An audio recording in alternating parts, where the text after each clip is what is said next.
Les mathématiques sont à l'origine de tout. La géométrie sacrée, la suite de Fibonacci ou encore le nombre d'or ne sont pas de simples symboles, mais des modèles mathématiques complexes qui structurent la vie en elle-même. Le nombre d'or, par exemple, aussi appelé phi, est une proportion qui se retrouve dans de nombreux objets naturels, et il est souvent associé à la beauté et à l'harmonie. On retrouve cette proportion harmonieuse dans la forme du crâne humain, dans la structure de certains coquillages comme l'ammonite et le nautile, mais également dans la forme des galaxies comme celle de la Voie lactée. Mais ça ne s'arrête pas là. Le nombre d'or régit également la forme de certaines feuilles, des fleurs, des fruits, des graines, des arbres, etc. Il est également présent dans la répartition des pétales sur une fleur, des rayons sur une fleur de tournesol, ou encore des écailles sur un serpent. Mais le nombre d'or n'est qu'un modèle mathématique structurant une partie de la vie. Il en existe plein d'autres. Les structures fractales, par exemple, sont des formes géométriques qui se répètent à l'infini à différentes échelles. Elles sont présentes dans de nombreux objets naturels, comme les nuages, les flocons de neige, les côtes des continents, ou encore sur le chou romanesco. Cet exemple est le plus fascinant, car si vous regardez bien l'image, vous verrez que les motifs présents sur le chou romanesco se répètent à l'infini, devenant de plus en plus petits, mais en conservant tout de même les mêmes proportions. Et cette structure devient d'autant plus intéressante lorsqu'on plonge dans l'infiniment petit de notre monde. À l'échelle humaine, lorsqu'on regarde autour de nous, nous voyons le monde à notre échelle, on est d'accord. Mais lorsqu'on prend un microscope et qu'on zoome sur notre avant-bras par exemple, on se rend compte qu'il y a un nouveau monde, plus petit, mais ayant tous de même les mêmes proportions. C'est-à-dire que les êtres vivants qui vivent sur notre peau, soit les bactéries, ont une taille adaptée à leur environnement. Ils verront nos poils comme de grands arbres, notre peau comme de la terre pour nous, et les autres bactéries comme d'autres êtres similaires à eux. On se rend donc compte que dans l'univers, plusieurs mondes se répètent à des échelles infinies, tout en conservant certaines proportions, comme pour les motifs fractales présents sur le chou romanesco. C'est intéressant car on se rend compte qu'il y a différentes échelles de vie dans l'univers, qui semblent infinies. Mais ce qui est encore plus fou, c'est qu'elles sont en correspondance. C'est-à-dire que chaque échelle de vie située sur un plan inférieur vont influencer celles se situant sur un plan de vie supérieur, et inversement. Les philosophes grecs appelaient ça le macrocosme et le microcosme. Le macrocosme est utilisé pour désigner le grand monde, soit l'univers, les planètes et les galaxies. À l'inverse, le microcosme signifie le petit monde, soit le monde des bactéries, des molécules et des atomes. Le principe de correspondance, c'est-à-dire le fait que chaque monde s'influence mutuellement, est un principe scientifique. C'est-à-dire que les bactéries présentes dans notre organisme, par exemple, vont influencer à notre échelle notre système digestif. De même, nous, à notre échelle, allons influencer la structure de notre planète Terre, puisque l'on vit dessus. À plus grande échelle, le Soleil, cette gigantesque étoile, contribue à la chaleur que nous recevons sur Terre, indispensable à notre survie. Et à encore plus grande échelle, la Voie lactée, la galaxie sur laquelle notre système solaire se situe, contribue également à notre survie. Alors en soi, si l'un disparaît, les autres seraient également affectés. Si notre galaxie disparaît, nous disparaîtrons également. Si le Soleil s'éteint, il est peu probable que nous survivons, de même pour les bactéries. Mais à l'inverse, si les bactéries disparaissent, il y a de fortes chances pour que nous aussi. Il est donc important de comprendre que le monde, la survie et le développement des espèces est un système complexe où tout s'entrelace. C'est pour cela qu'il est indispensable de développer un esprit de groupe et de ne pas être trop égocentrique. Car même notre bien-être interne ne dépend pas que de nous, mais également de notre environnement. Par exemple, à l'échelle microscopique, notre corps humain est composé de molécules. Ces molécules, une fois assemblées, structurent la forme de notre corps, tel que nous le percevons à notre échelle. En soi, notre corps n'est pas un bloc de chair, mais un ensemble de particules, soit de l'énergie.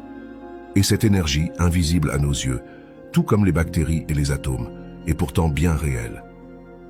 En avoir conscience, c'est être conscient. Être conscient que le monde ne se définit pas par ceux que l'on voit avec nos yeux, mais par ceux que l'on comprend avec notre esprit. l'œil humain ne perçoit qu'une infime partie de la réalité. Scientifiquement, l'œil humain est conçu pour percevoir uniquement une partie du spectre électromagnétique, appelée lumière visible. Cette gamme s'étend du violet au rouge, mais il existe de nombreuses autres formes de lumière et d'ondes que nos yeux ne peuvent pas détecter. Par exemple, nous ne pouvons pas voir les rayons ultraviolets, les rayons X, les rayons gamma ou encore les ondes infrarouges. De plus, notre perception est limitée à une échelle que nous pouvons observer directement. Nous ne pouvons pas voir les structures extrêmement petites comme les atomes ou les immenses structures comme les galaxies lointaines sans l'aide de technologies spécifiques. Lorsque la lumière visible atteint nos yeux, elle passe à travers la cornée, la pupille et le cristallin, qui focalisent la lumière sur la rétine. La rétine, tapissée de cellules photoréceptrices, convertit cette lumière en signaux électriques. Ces signaux sont ensuite transmis au cerveau via le nerf optique. Le cerveau traite ces informations et crée les images que nous voyons. Cependant, il est crucial de se rappeler que cette représentation visuelle est juste une fraction de la réalité environnante, filtrée et interprétée par nos capacités sensorielles limitées. Donc ce que nous voyons avec nos yeux n'est pas la réalité dans sa globalité, mais qu'une infime partie de celle-ci. Ce qui est intéressant, c'est que certains animaux ont des capacités visuelles qui surpassent les nôtres. Par exemple, certaines espèces d'oiseaux et d'insectes peuvent percevoir les rayons ultraviolets, et les serpents détectent la lumière infrarouge. Cette capacité à voir au-delà de la lumière visible leur donne un avantage dans la chasse ou la navigation dans leur environnement. Ces différences dans la perception visuelle illustrent la diversité des expériences sensorielles dans le monde animal et nous rappellent que notre vue humaine n'est qu'une perspective parmi tant d'autres sur la réalité. Cela explique peut-être pourquoi parfois nos animaux comme notre chat ou notre chien semblent voir des choses que nous ne voyons pas. On entend souvent dire qu'un chien ou un chat peut voir les fantômes. Mais en réalité, serait-il pas simplement juste capable de percevoir des énergies et lumières que nous ne percevons pas nous avec nos yeux? Lorsqu'on comprend cela, le spirituel devient de la physique, de la chimie et des mathématiques. Une illustration visuelle intéressante pour comprendre la structure de la vie est la suivante. Sur cette pyramide, on observe que la base de la vie est régie par les mathématiques. C'est-à-dire que tout est régi par les nombres, c'est la langue universelle de la nature. D'ailleurs, dans les projets d'intelligence artificielle, qui peuvent se résumer brièvement par le projet de créer une conscience, la structure initiale est composée de 0 et de 1. On sait que l'informatique est basée sur le binaire, c'est-à-dire sur l'utilisation de deux valeurs, 0 et 1, pour représenter des informations. Ces valeurs peuvent être utilisées pour représenter des nombres, des lettres, des symboles, ou même des concepts plus complexes. On retrouve cette idée dans la création des algorithmes, mais également dans l'interprétation des symboles anciens, notamment des codes Adinkra.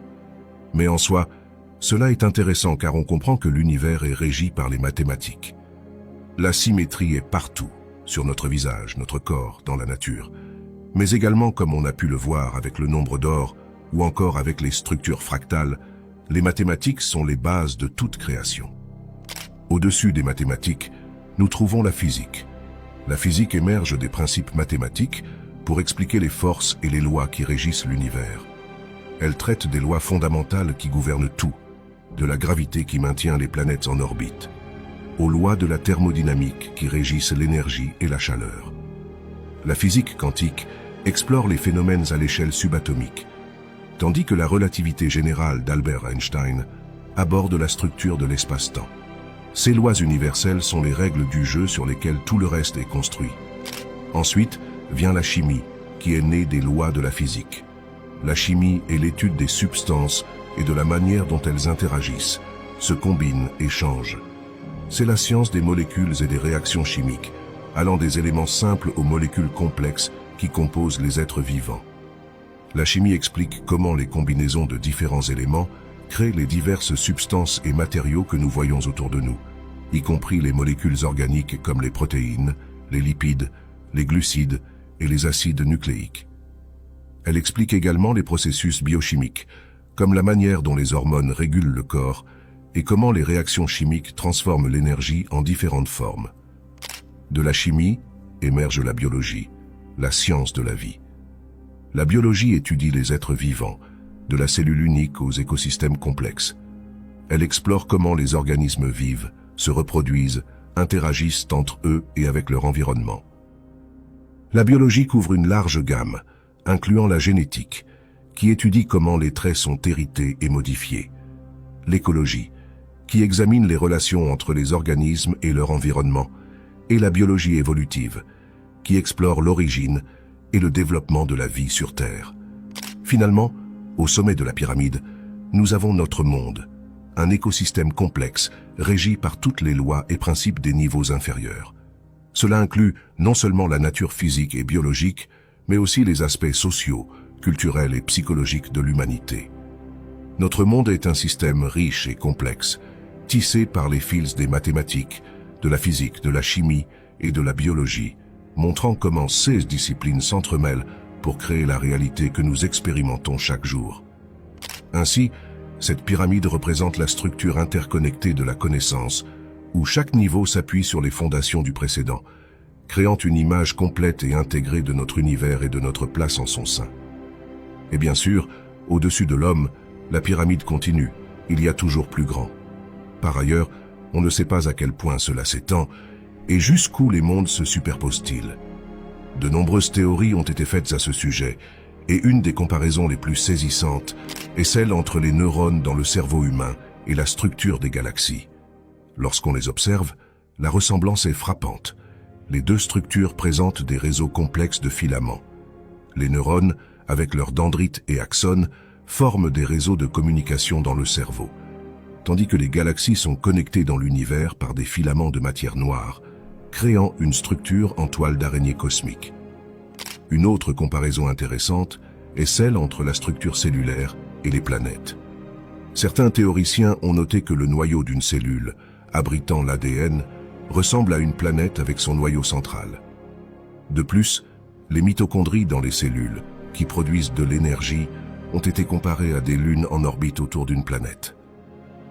Mais la théorie qui me semble être davantage intéressante, et en accord avec ce que l'on peut observer dans la nature, est le principe d'holofractographique, proposé par le physicien Nassim Haramein. Cette théorie suggère que l'univers est structuré de manière fractale, où chaque partie contient une image complète du tout. Selon cette théorie, les mêmes structures et modèles se répètent à toutes les échelles, des particules subatomiques aux structures cosmiques massives. Cette théorie, bien que spéculative, je précise, est très intéressante puisqu'elles offrent une autre manière de voir des similitudes entre le petit et le grand. Ce qui est d'autant plus intriguant, c'est que cette idée est connue depuis bien longtemps. On retrouve cette idée lorsqu'on remonte à l'Égypte ancienne, dans la philosophie hermétique, qui est une tradition ésotérique qui se fonde sur les écrits attribués à Hermès Trismégiste, un sage légendaire qui serait à l'origine de la magie, de l'alchimie et de la Kabbale. Ces écrits sont un ensemble de textes divers, dont certains datent de l'Antiquité grecque et romaine. Ces textes anciens sont axés sur l'idée que tout est interconnecté, et que le microcosme, soit l'univers humain, est un reflet du macrocosme, soit l'univers cosmique. Et ce principe se définit par la citation suivante: « Ce qui est en haut est comme ce qui est en bas, ce qui est en bas est comme ce qui est en haut. » Aujourd'hui, avec les connaissances que l'on a en physique, en chimie et en mathématiques, on se rend compte que cette idée est d'autant plus logique. Mais cette compréhension, bien qu'intéressante pour mieux comprendre l'univers, est surtout très intéressante pour apprendre à mieux se comprendre soi-même et à améliorer sa vie de manière générale. Pour mieux comprendre cet aspect-là, nous allons plonger dans la cymatique, et petit à petit, nous allons faire le lien entre l'invisible et le visible, entre les vibrations et la matière. La cymatique est une technique qui permet de visualiser les vibrations acoustiques. Elle est basée sur le principe suivant.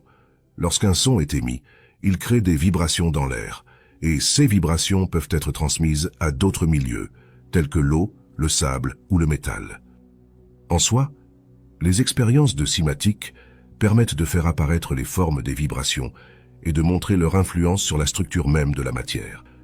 Sur cette expérience, où du sable est versé sur une plaque métallique, on observe que lorsque la plaque est vibrée à certaines fréquences, et fait également vibrer les grains de sable, qui adoptent une forme géométrique particulière, c'est-à-dire que chaque fréquence révèle une forme complexe distincte qui se reflète sur la matière.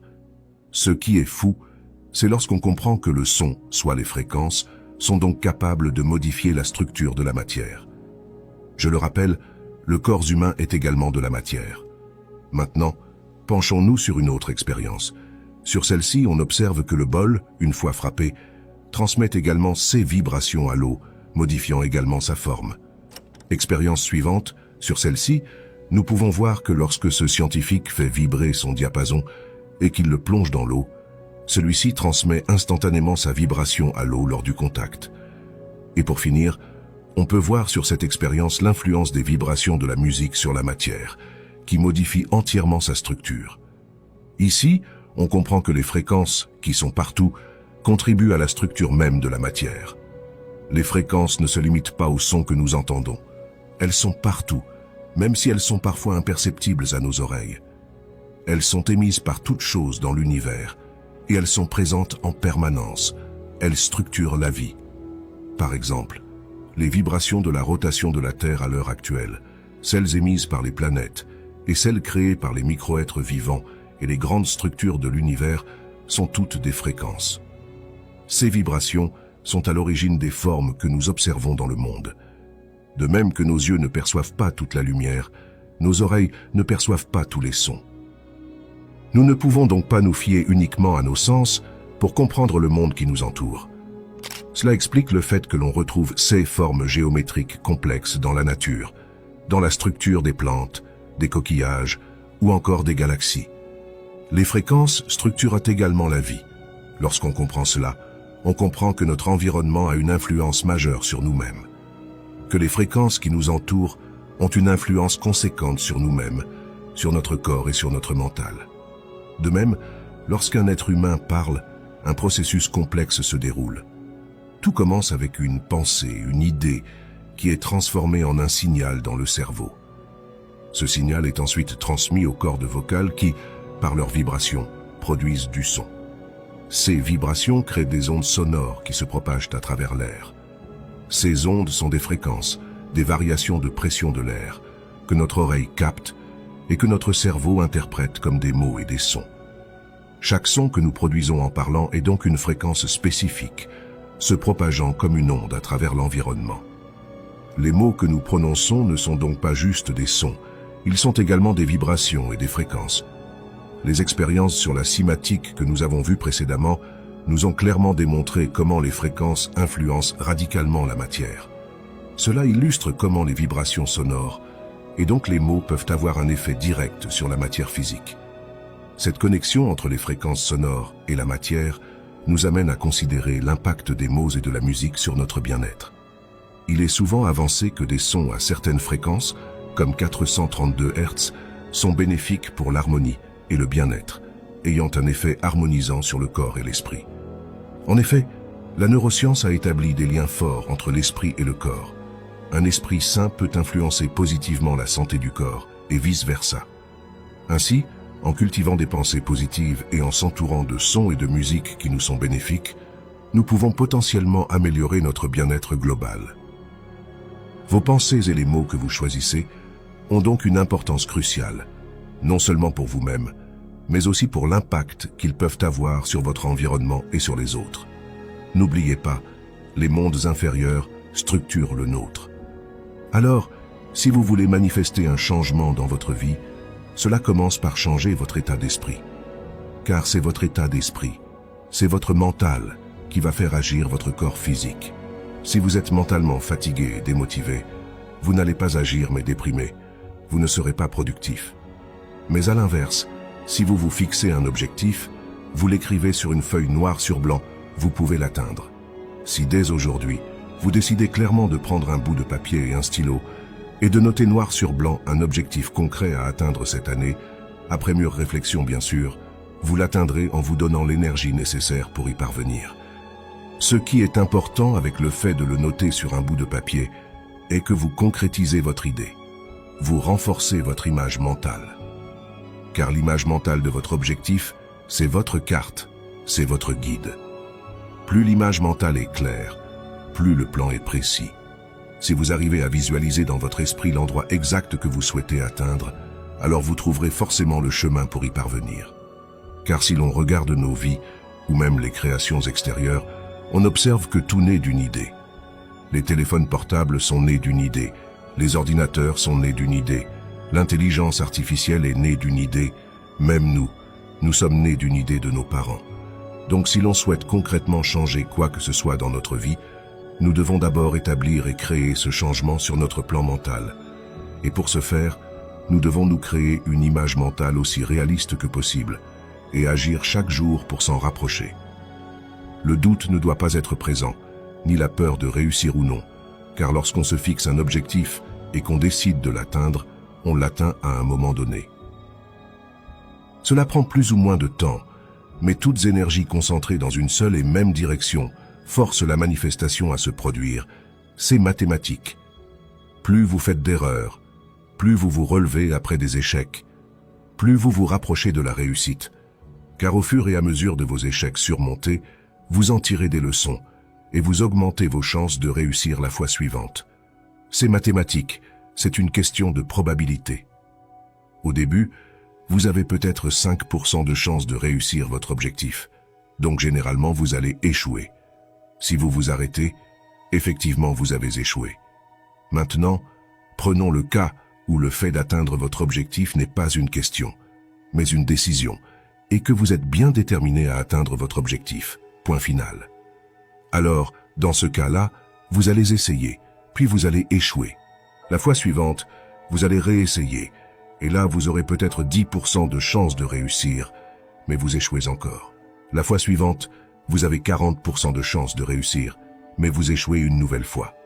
Puis la fois suivante, vous avez 70% de chance de réussir, mais cette fois-ci c'est la bonne. Vous atteignez enfin votre but. Alors bien sûr, des gens réussissent du premier coup, d'autres au bout de 7 fois. Mais ce n'est pas une course, c'est un marathon. Chacun avance à son rythme. En plus, généralement, tout le monde a toujours ses propres épreuves à surmonter, mais certains n'en parlent juste pas. C'est comme si vous essayez de déverrouiller un cadenas ayant un code à 4 chiffres. Vous essayez. Vous tournez dans le vide quelque temps. Puis, à un moment donné, vous entendez un clic, et ça se déverrouille. Mais ce cadenas ne se serait jamais déverrouillé tout seul. C'est votre action de vouloir et d'essayer de déverrouiller ce cadenas qui a fait que celui-ci s'est déverrouillé. C'est le principe d'action et de réaction. Sans action, il ne peut pas y avoir de réaction. À force d'essayer et d'avancer dans la même direction, vous déverrouillerez votre cadenas à vous, soit vous atteindrez votre objectif. Dites-moi en commentaire ce que vous avez pensé de la vidéo et si celle-ci vous a été utile. Si c'est le cas, abonnez-vous et aimez la vidéo. Je vous remercie. Je vous dis à tout de suite dans une prochaine vidéo.